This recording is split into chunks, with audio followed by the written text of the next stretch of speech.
Well, hi guys, welcome.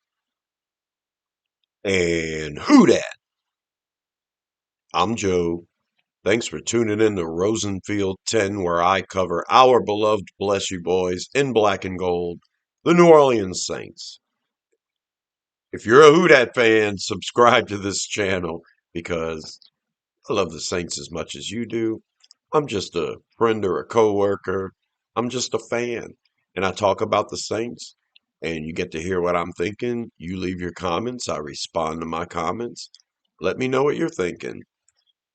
And I'm not a big fan of the big game this weekend. I've got other things to do and think about. And the only football team, as I live and breathe, are our beloved Bless You Boys in black and gold, the New Orleans Saints. So I'm going to talk about our Saints as they stand right now. Then we'll talk about the good and we'll talk about the bad and try to figure out where this team is heading into our off season of hope. Yeah, I am not a fan of watching the big game tonight. I would rather watch content about our Saints. Of course, nobody's putting anything out because everybody's excited about the big game, and I don't know what there is to be excited about. Either the Patriots are going to add a Super Bowl ring to their second foot, or the Seattle Seahawks, one of my most hated teams ever, are going to win. One or the other. Yeah, if Seattle wins, I hope Rashid Shaheed's the MVP. Other than that, I don't get anything out of it. Our team gets worse draft picks because of it. So I don't know why anybody would be cheering for Rashid Shaheed in Seattle anyway. But enough about the big game. Let's talk about the only thing that's important in football to a guy like me, our New Orleans Saints. I was thinking about some things about the team that I'm excited about. I was trying to do a list of five things that were really good about the team, five things that were bad, and my thoughts kind of scattered, and I'm not sure if I'm going to have a top five list of all this. Lots of stuff to fix for this team, but there's also a lot of stuff to be excited about. So I'm thinking about the end of the 2024 season, where we were at that point, and where we're at now, a year later, at the end of the 2025 season. And yes, stark difference. The record in 2024 was 5-12, and our record this past year was 6-11. So it's not much different record wise, but the feeling way different. 2024, we fire our lame head coach midway through the season, and even though Rizzi managed to win a game or two after Derek Carr got hurt and Spencer Rattler took over, the injuries, had depleted the team, and we had a bunch of practice squad guys out there, and we didn't look very good. So kind of directionless in every facet after that season, needing a new head coach, a new direction in general, literally a new direction after about 15 to 20 years of the same thing, trying to repeat the same thing. We needed a quarterback. We needed a tackle. Penning was our tackle. It was a bad situation. Lots of salary cap hell to deal with for the next season, and we it felt pretty bleak when the Super Bowl came about last year. We were hoping and praying we would get Kellen Moore because every other coach that was available had chosen other places to work, and the national consensus was nobody wants to come to the Saints. Bad team, awful salary cap situation, no quarterback. You need a tackle. You know, just some of the best players are aging, and yeah, directionless completely. So, our front office makes a couple of moves that actually make sense. We got rid of some players that wasn't gonna stick around with Marshawn Lattimore, specifically, and got some extra value in the draft. And then we do hire Kellen Moore, and he comes into a team that's just in a situation that, yeah, everybody was saying nobody wants this.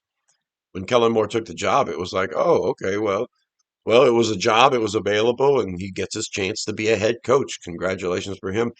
If he would have had the choice and he wasn't playing in a Super Bowl, coaching in a Super Bowl at the time, if he'd have had a choice before that, he'd probably picked another team besides the Saints, right? So, but everything seemed to turn out all right. I mean, we nailed our draft picks. And even though it was rocky at first, by the end of the year, we felt like, we were the best team in the division, beat the division winner twice, and we seemed to have our answer at quarterback. And yeah, everything seems to be looking up. So for a team that was 6-11, we've got a lot to look forward to. And I'm going to start with the positive because that's the feeling we should all have with the Saints at this point. Not like it was a year ago at this point. The Super Bowl's tonight, so pardon me. The big game is tonight. So uh, it wasn't official. We didn't officially have Kellen Moore at this exact point last year, but yeah, stark difference right now compared to last year. So what's good about the team? I'm going to start from some of the lesser things and then work our way to the more obvious things. But these are all pretty obvious, I think. Uh, Brandon Staley as a defensive coordinator. This is pretty good stuff. We're in a good spot. We were kind of thinking he might be a head coach option for some teams, and with a third of the teams in the league looking for a new head coach, it wasn't out of the question. But Staley didn't seem to get a lot of recognition during that hiring process for these teams.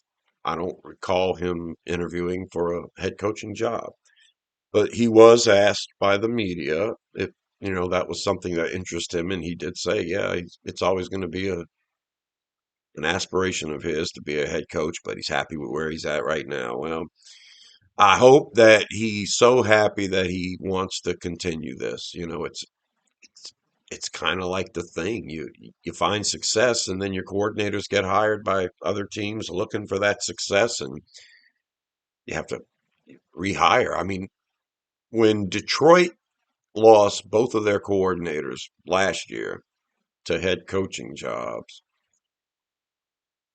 yeah, I wondered how Detroit would respond, and yeah, they're trying to figure it out, and that's something that's going to happen. The Eagles lose Kellen Moore after winning a Super Bowl, and offensively, they quite honestly look like a shell of themselves without Kellen Moore last year. So, yeah, I don't want to lose Brandon Staley. I don't want him to have some success. Maybe we make the playoffs, have a winning season, make the playoffs. Are we good enough to get to the big game anytime soon? Well, if Brandon Staley sticks around and we see similar results to what we saw this year, then it's not absolutely crazy. Yeah, so how close are we as a Saints team to actually being really good? I mean, we feel that 4-game win streak. We lose the last game of the season, but won 4 straight before that. We feel really good about things. You know, there's really no place to go but up. So, but we showed some stuff. We showed some stuff. Brandon Staley's defense seemed to be overall pretty effective. And, I'm not 100% sold. You can dink and dunk this defense to death. When I see those off coverages by the cornerbacks, when they're playing 8 yards away from the receiver. I know that most receivers can do a quick 5 yard out route, catch the ball, and it's 2nd and 5. And you can do that all day long against Brandon Staley's defense. That bend don't break mentality. Keep everything in front of you. Well, I mean, when you're 8 yards away from the receiver, you're keeping things in front of you, that's for sure. So I'm still not 100% sold. The overall numbers Brandon Staley's defenses over the years have had versus the run lead lead me to think that it's not something that's going to win us a Super Bowl. Obviously, win us a Super Bowl. No, I have reservations, but he inherited a bunch of players that shouldn't have fit his scheme. And with just a few additions through the draft and through free agency, he was able to make that defense work at a pretty high level. So I'm excited, but I'm not convinced. That's not the thing to me that's going to take us over the edge. It very well could. Toward the end of the season, were it not for really good defensive play, we might not have won some of those games we won. So the only one Spencer Rattler started that we won, you definitely chalk up as a defensive win versus the Giants. So the defense had its moments this year. So I got to say, Brandon Staley is a plus. He's definitely on this list of things to be excited about. Next on my list is our offensive tackles. Yeah, we drafted one in the first round in each of the last two drafts, and both players are pretty good. Hwanga had a rough season going back to the right side, being injured, but when he's healthy, he's on. And there's a lot of people saying that he's actually a better player than Banks. We just didn't get to see it this year, but I'm excited. I think Fuanga's an above average tackle, even when he's not playing, the best football. If he can be better than Banks overall, great. He was really good on the left side as a rookie. So, and Banks on the left side as a rookie this year was really good. He needed to work on his run blocking, and he finished the season with a better run blocking grade than pass blocking grade. I think a lot of that has to do with him being so young. He's getting bigger and stronger, as we speak. So, yeah, there was a chance that he could develop into a better run blocker. You were hoping it happened, and turned into a pretty darn good one toward the end of the year. So, yeah, we'll see. We'll see. But I think that overall, Calvin Banks and Taliesin Fuanga at the tackles, two of the most important positions on the team, we've got it covered. And we should have it covered, spending first round picks on both of them. It should work out this way. So I'm going to give our front office credit. They nailed it. They didn't nail it with Cesar Ruiz. They didn't nail it in the fourth round with Nick Saldiveri, but they nailed it at tackle in the last 2 years. So things to be optimistic about. I have to go rescue Sam again, believe it or not. Hold on.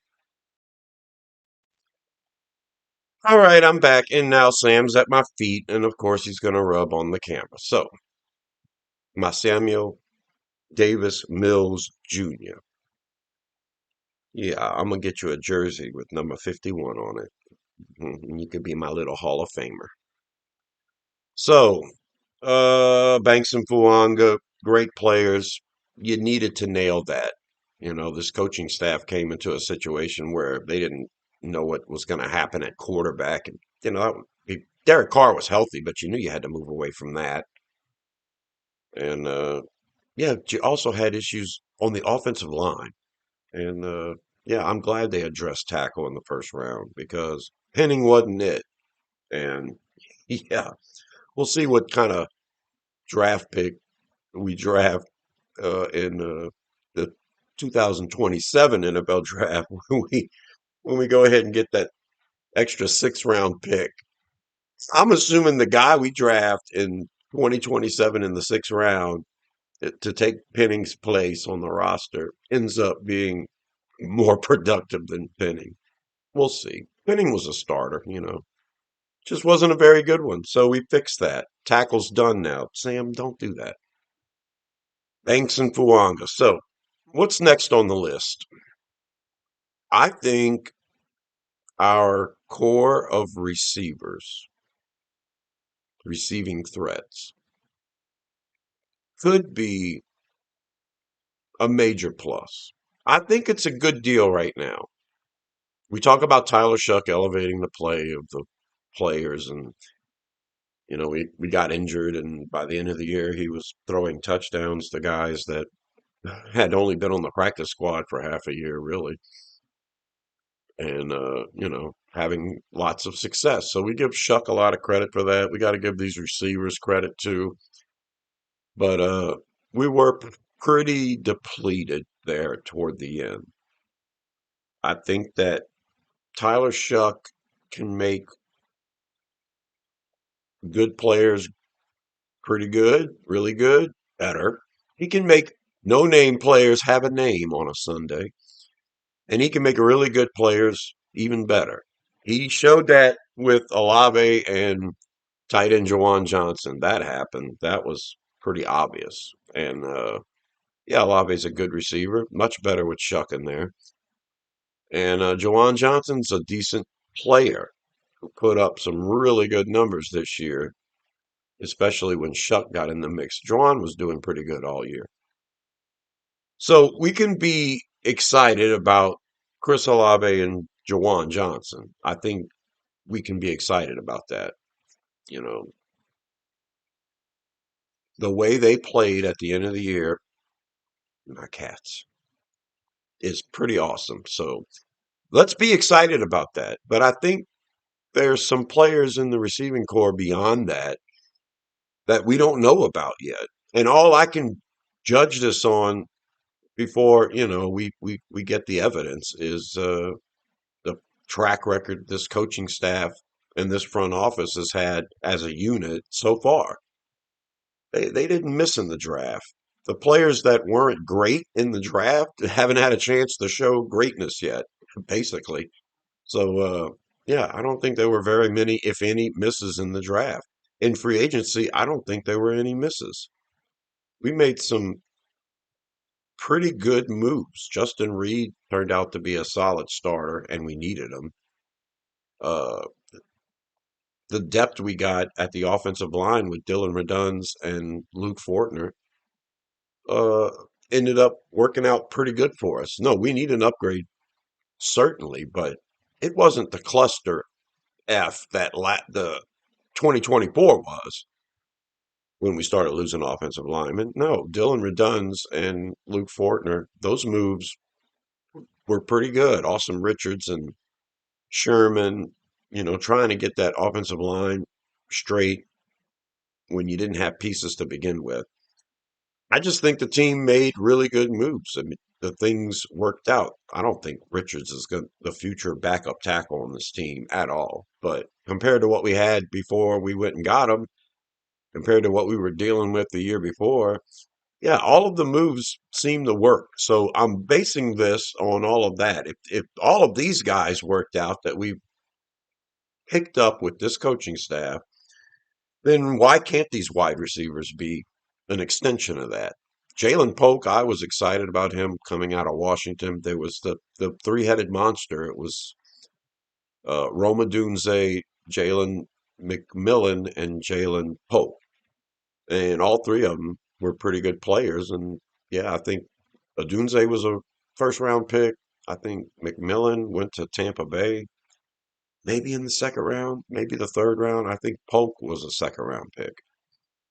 I liked all three of them. I think Polk's a good player. I think that whatever happened in New England with Polk is unfortunate because usually a team doesn't draft a guy in the second round, then have him injured all year, and then just trade him away for next to nothing. That usually doesn't happen. Seems to me like there was something going on there. Something that I hope doesn't happen with him at this place in his time here. And we're hearing the stories about Polk going fishing with Chuck, and it sounds like they're getting along. I heard that they've, been throwing the ball around too, and that Chuck's pretty excited about Polk. So we were apprehensive about the Vele trade, and Vele never really got a chance to do anything on the field, and it didn't make sense why. Well, once we got rid of Rashid Shaheed and Brandon Cooks, then Vele finally was forced on the field, and he performed really well. My only reservation about Vele is his ability to stay healthy, but when he's healthy, he was a force. I mean, it was sweet. That catch in the back of the end zone, it was either against Carolina or Miami, I don't remember. But it looked like Shuck was throwing it through the back of the end zone, and Vele peeled away from being covered in the middle of the end zone and ran to the back and caught it in the back of the end zone and kept them feet in. That play was like a wow play this past year, where I'm like, wow, that quarterback and that receiver just made a big time connection. Special stuff there. Yeah, I'm excited about Bailey. And all of a sudden, this bust move of trading a fourth round pick for Bailey turned into, hey, that worked out pretty good, especially if Bailey becomes a starter. And going from being drafted in the seventh round by the Broncos to being a starter for the Saints in just a couple of years, that would be really good, really good. But I'm excited about the move, and if Vele can work out as and then we traded for Fortner and that worked out. I don't know. Maybe Polk turns into something special. Maybe Polk is a guy that we've got a guy that we would draft in the third round in this year's draft. Maybe we already have him with Jalen Polk. We know we have a fourth rounder from this year's draft on the team, Vele, because when that early fourth round pick comes up in a couple of months for the Saints and Denver's taking that player instead, you're going to have to remind yourself, well, this is where Vele is now. This is the player we got, Vele. So, but also beyond that, Trey Palmer, we claimed him off of waivers, and he seems to be a guy that could make this roster as a special teamer and as a speed element. So, we might have two really good receivers already on the team, backing up Chris Olave and Yvonne Vele, and that's pretty sweet. I mean, we finished the year last year with Dante Pettis, Kevin Austin, Mason Tipton, and we were moving the ball. Those guys, are kind of like practice squad staples. Austin, Pettis, Tipton. It seems like if you have those guys on your practice squad and you can call them up at any time if need be, it'd be sweet to keep those guys in this system. They performed well last year. A lot of it has to do with Tyler Shuck. A lot of it has to do with these guys learning this playbook too, and a lot of it has to do with Kellen Moore. But yeah, if you address receiver at all in the offseason to try to upgrade this room, it's going to be riches upon riches, potentially, because you got to be excited about Olave. You got to be excited about Juwan Johnson. And I think you really should be excited about Vele. And there's a chance, looking at the track record, that Jalen Polk and Trey Palmer end up, pieces in this room that can make something happen. Better pieces than what we were working with at the end of the year this past year. So be excited about that.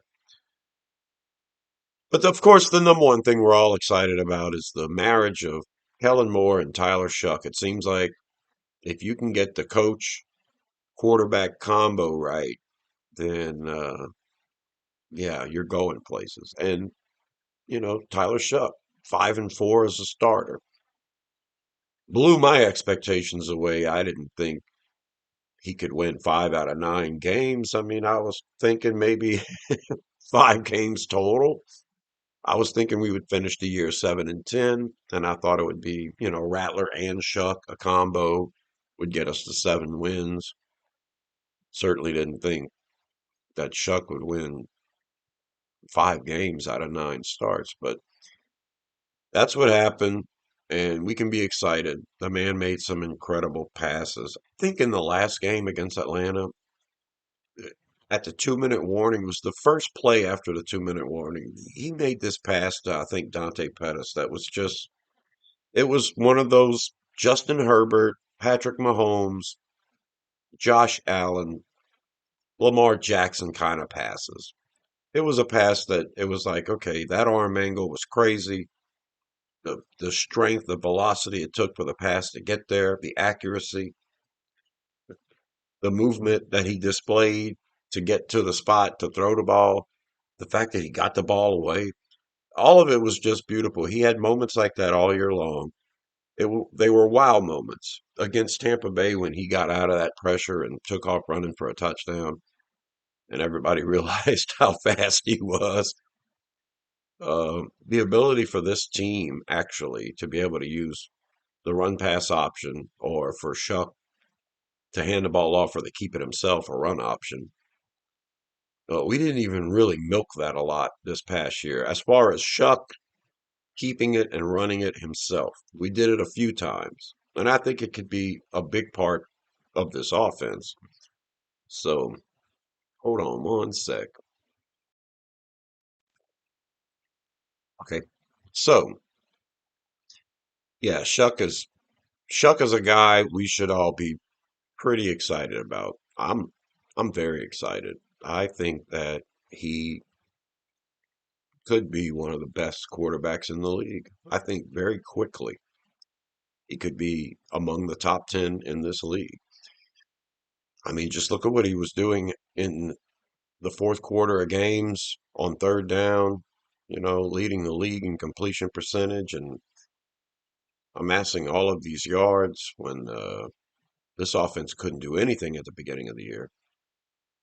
It's pretty exciting. And then you think about the guys he was throwing to, and that's where I got to tip my cap to Kellen Moore. He shows up and doesn't have anything to work with. I mean, the pieces that he has, yeah, maybe you're excited, kind of like Brandon Staley, shocked that these players are able to make things happen in the new scheme where I know that Kellen Moore has an idea of what to do. Now, to go and get Brandon Cooks and to have 3 receivers that were 6 foot or under, it was kind of weird to me. And I was hoping that wasn't a direction he felt like he wanted to go in. I don't know, whatever Kellen Moore wants to do, let's see what happens. But it felt like we got better after Shaheed left. We got better after Brandon Cooks left. Could be because we had that size with Bailey on the field for a change. Of course, Tyler Shuck becoming the quarterback too, all of it working out. But to have the success that Shuck had at the end of the season with the backups at receiver he was playing with, that tells me a lot about Shuck, tells me a lot about the receivers and Kellen Moore. Kellen Moore was designing plays and getting these guys open. This offseason with Shuck, Kellen Moore and Tyler Shuck working on this scheme. I expect Shuck to master this scheme. You're the guy now, and Kellen Moore is your coach. Kellen doesn't have to move this year. He can stay put. Then he can work on just an off season of getting this team better, and that means getting Tyler Shuck better. Shuck needs to get, you know, perfect with this system, and that's the next step in his evolution, no matter who he's playing with out there. Now, what Kellen Moore doesn't have that he needs is a running game, and I can't really fault our running backs because I don't think the offensive line in the interior, especially, was good enough to make the running game happen. Now, that's some kinks Kellen Moore's got to work out. He had deficiencies all over this team, and he made everything work pretty good. He couldn't get that running game going. I don't blame Alvin Kamara, certainly not Devin Neal, Audric Estime, Kendre Miller when he's healthy. I can't blame the running backs if there's no hole to run through, and that's what was happening. Trevor Penning and Cesar Ruiz out there trying to run block. It was a mess. So And yeah, Dylan Reduns and Cesar Ruiz doing it. Yeah. That's where we're going to get into what's wrong with this team, and that's what I'm going to talk about next. So lots to be excited about, and let's hold on to that excitement because yeah, we won those 4 games in a row at the end of the year, despite all of the problems that we have. So what are the problems? The first thing I can think of right out of the gate, that offensive line in the middle, but we're going to talk about that at the end. First thing I want to talk about, the slow starts. This team never got going ever. Didn't matter if it was Tyler Shuck or Spencer Rattler. Didn't matter if it was Eric McCoy and Trevor Penning or whether it was Dylan Reduns and Luke Fortner. Didn't matter if it was Rashid Shaheed or Devon Bailey. Nothing mattered. We couldn't get anything going. Kellen Moore would script, maybe he does it, script 15 plays, like is kind of is supposed to be the standard in football. And it never worked. It just never worked. I think we only had one opening drive touchdown. We probably only scored on our opening drive a handful of times, 2, 3 times at the most. We were outscored in the first quarter worse than any team in the league this year and just really bad. So, whatever that is has to get fixed. And of course, that goes to Kellen Moore. Certainly not preparation thing as far as getting the players ready. You're just getting them ready to do some stuff that ain't working. Is it possible that every defense Kellen Moore faced this year just came out of the gate doing something totally different than what Kellen Moore expected? Or did Kellen Moore work with this team on doing things that he thought would work and then he gets in the game and they're not working? It's scary. But what's okay is that when things did get hairy there, we still had a quarterback who was able to get out of trouble and make some things happen. We needed to score more points. Spencer Rattler got out of trouble too. Our offense couldn't score more than 20 points all year long. Toward the end of the year with Tyler Shuck, things got better. Things looked up. As the team got depleted, we scored more points. Well, that's the way it went. The slow starts have to be a fix. I mean, we can't play from behind all the time. The Tyler Shuck proved a lot being a third down quarterback and a fourth quarter quarterback. I just hope he doesn't have to do that all the time. Be nice if you got a lead on a team for a change and let the defense pin their ears back. So the slow starts have to fix. And I think, yeah, improving this team all over the place is going to help with that, especially Kellen Moore figuring it out. But, if you get a better offensive line, you get a better running game, then maybe you have a better opening game plan. I think Kellen Moore feels like his hands are tied with this offensive line. I think he's felt that way all year, and it wouldn't surprise me if they address it heavily. 'Cause it's something, the main thing that needs to be fixed on this team. I'm still saving that for the end. The next thing I'm going to talk about, an issue for the Saints, cornerback depth. Now, it did not really present itself in this past season because Quincy Riley stepped up and became a starter opposite Kool-Aid. And for the majority of the year, they held up pretty good as outside corners. Kool-Aid McKinstry improved. He got better this year than he was his rookie year, and he got better throughout the year as a player. By the end of the year, he felt like a really solid starting cornerback for our team. Quincy Riley, he had rookie moments where he might have blown a coverage or two, but we see that from cornerbacks all the time. I never ever thought Riley was a weak link out there. He held his own pretty good, and we had that extra incentive for him to be good because we knew the situation with Isaac Yiadom. If Isaac Yiadom starts at cornerback, we lose our compensatory draft pick. So we didn't want Yiadom starting. Yiadom played in a couple of games to start the year, and he looked like a liability. Then he got hurt. We put Quincy Riley in there, and anytime Riley looked like a liability, you chalk it up to him being a rookie, but then he also played pretty good. Yadam, maybe he could have played better if he would have kept starting, but that's where the focus is at for me. It's not just the compensatory pick anymore. We managed to get that. We also have Isaac Yadam on our team for a couple of more years, getting paid like $3 million a year. So with the ability for Isaac Yadam to start this upcoming season, and no reservation to start him because we've already got the comp pick. Does he beat out Quincy Riley and become our starter? And if that happens, how good is our depth at cornerback to begin with when Yadam's a guy that's your number three? And yeah, what if he is better than Quincy Riley?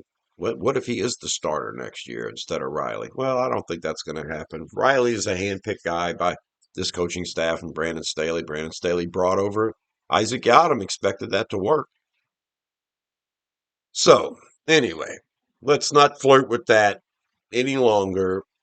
We're hoping Kool-Aid McKinstry and Quincy Riley are our starters, and your major backup is Isaac Yiadom. So I think cornerback depth is important. I just got to be honest with you. If there was a question before between who's going to start, Isaac Yiadom or Quincy Riley, do you really have your answer at cornerback with Quincy Riley? He's a fourth round guy. You hope he gets better. He looks good. I hope Kool-Aid and Quincy are our starting cornerbacks for the next 4 years and under those rookie contracts and 3 years at least and with Kool-Aid and yeah, and I hope it all works out great. But I think it's something we can improve on. It didn't rear its ugly head this year because Riley and Kool-Aid stayed healthy. And we had Alontae Taylor who was playing on the outside in some base formations too. So and Taylor stayed healthy all year. So didn't rear its ugly head. But when Isaac Yiadom is the next man up, it's something to concern yourself with. So other than that, I'm not going to complain about the depth on the defense. We had good depth at safety. We had good depth at linebacker. We had good depth on the defensive line, albeit not very productive. And that's the next thing I'm going to talk about, the defensive line in general. It's not good enough. Davin Godchaux was a piece that we went and got. It was a necessary piece, and he played good football. He played his part.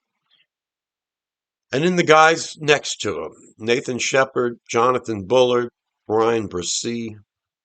Nathan Shepard and Jonathan Bullard looked good at times. Nathan Shepard may have had his best year as a Saint yet, so maybe this system works for him.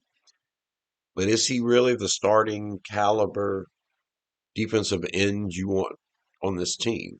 Davin Godchaux is going to retire sooner than later, and his production, we'll see. Like I said in other videos, he didn't get a lot of playing time in the last couple of games. He always had that veteran day off on Thursday during the week. You worry about a guy his age, at his size, the continued production. You worry about it. So Jonathan Bullard looked pretty good. He had a chance to play a lot and looked pretty good. We'll have to re-sign him if we want him. And then you have Brian Bresee, who did not get any sack production this year, and he may have looked a little better against the run, but not good enough to start. So that's an issue for me. Defensive line, as far as depth goes on the defense. I worry about cornerback, but I think it's pretty evident with the defensive line. Brian Bresee has, this last year here to show that he's going to to be a defensive end in this defense. He'll have to get at least 4 or 5 sacks for me to feel good about him. What are we paying him for if he don't get 5, 6, 7 sacks? He got 2 sacks this past season. His run stopping is not good enough for starting NFL quality. You're having to put Bullard and Shepard out there to be better against the run. And we weren't good against the run a lot of the times last year. So defensive line depth for sure. You may have some pieces in Brian Rasheed, Davin Godchaw, and Nathan Shepard where, yeah, that's what we rolled out this past year. We'll roll it out again this year. But yeah, we need some depth at least. Another big guy besides Christian Boyd and John Ridgeway. I don't want either one of them to be my starter once Davin Godchaw retires, and I want to get better on the end. This franchise doesn't draft ends very well, but it's a concern of mine. It's something they're going to have to improve on. But the biggest thing they have to improve on is the offensive line. There's no doubt about that. The tackles are set, and when center Eric McCoy is healthy, you're good there too. But the guard play wasn't good enough. Yeah, I want Dylan Redunds and Fortner as backups, but not good enough to start. And we need to make things happen in the run game. That could include getting a big time player at running back, but doesn't necessarily mean that's what you have to do to improve the run game. Yeah, I'm a fan of Jeremiah Love. I would love to draft him, but we have to put him in a good situation. So we have to get guards. We have to get better guards to start. Then not just Dylan Redunds, but Cesar Ruiz as well. And I don't know if you light a fire under Cesar Ruiz. I don't know if you get that top quality play from him anymore. The coaching staff is what it is right now, and the production we got from him was what we got. After all these years in the league, that's what he showed us this past year. So the numbers say he wasn't that bad against the pass. Man, I just use your eyes. Science says you can tie an elephant to a daisy and it'll hang off a cliff too. Yeah, whatever. Just come on, use your brains, right? All right, so yeah, we're definitely going to have to improve this run game, and if we get a great running back, fine, I like it. You're going to have to improve the offensive line. You're going to have to get a starting caliber, good run blocking left guard and right guard and backup center. Really, bring Fortner back because we're going to lose McCoy again. It just seems inevitable. Fortner was okay overall, but man, we got to get some guards. And Kellen Moore's going to have to work this running game out. Whatever issues he had, it seemed like the chemistry wasn't there for Kellen Moore and Alvin Kamara. Didn't feel good. Didn't feel right. Felt like he wasn't using Kamara right. Wasn't throwing him screens when Kamara was one of the best screen backs. We weren't dumping the ball off to Kamara enough. We weren't doing enough of those option route, choice routes for Kamara. We weren't splitting him out wide. We weren't doing the things Kamara's good at. So maybe there's a type of back that Kellen Moore would be more comfortable with. I mean, the running game had really little to no sparks at all this past year, no matter who was doing it. And I still can't blame the running backs. My Sambu boy. Come here, my little mongoose, my little football player. He's always tackling me in the hallway. Perfect form tackle, too, just like Sam Mills. So, yeah, I'm excited about this team overall. I think that we've got a lot to be excited about. We have a lot of things we need to fix. The main thing we need to fix is we need to get players on the team that better fit the system, the schemes that we're doing. We're going to retain our offensive coaches, our defensive coaches. We're going to go into a second year with this system, and players that they acquired managed to work out pretty good. Players that they inherited worked out pretty good. Players that they acquired worked out really well. And I think we need another draft with this coaching staff. We need to get a few of the pieces that we're missing, which includes some youth, because we do still have some older players contributing. So a little more youth, some different player designs that we don't have. We need a Chris Rumpf type that's just a lot better than Chris Rumpf. We need a replacement for Cam Jordan eventually, Mario Davis. So, yep, there you go. I'm excited. You guys let me know what you think the biggest issue is the Saints need to fix. I'm showing you some stuff that I think is good about the team, stuff that's not good about the team. And overall, I'm really excited because you win 4 games in a row, albeit a weak schedule. Well, guess what? There's weak teams in the league. Every year you're going to have weak parts to your schedule. Just be a better team than the team on the field across from you. I don't worry about that stuff too much. I mean, if you have a murderer's row of playoff caliber teams that you're going to play and you're no good, you're not going to win any of them. But if you're good and you're competitive, you can find a way to win. So, we won 4 games in a row last year, and we didn't have a team nearly as healthy, nearly as put together as we could have. You know, an off season with a group of players of better quality players than what we ended the season with. Good off season, hit the game running, man. But I think I think we're close. Tyler Shuck and his ability. I see what he's doing without protection. I see what he's doing without big time players besides Olave and Johnson. And I think, okay, yeah, it can get better. The offensive line protects better. He's going to have more time to throw. He's processing well. He's getting the ball there on time with accuracy and with adequate arm strength, touch, etc. Give him better protection. Give him a running game, and give him a couple of more playmakers out there. And it seems like the sky's the limit. I'm not going to limit myself to thinking that this team can't win the Super Bowl.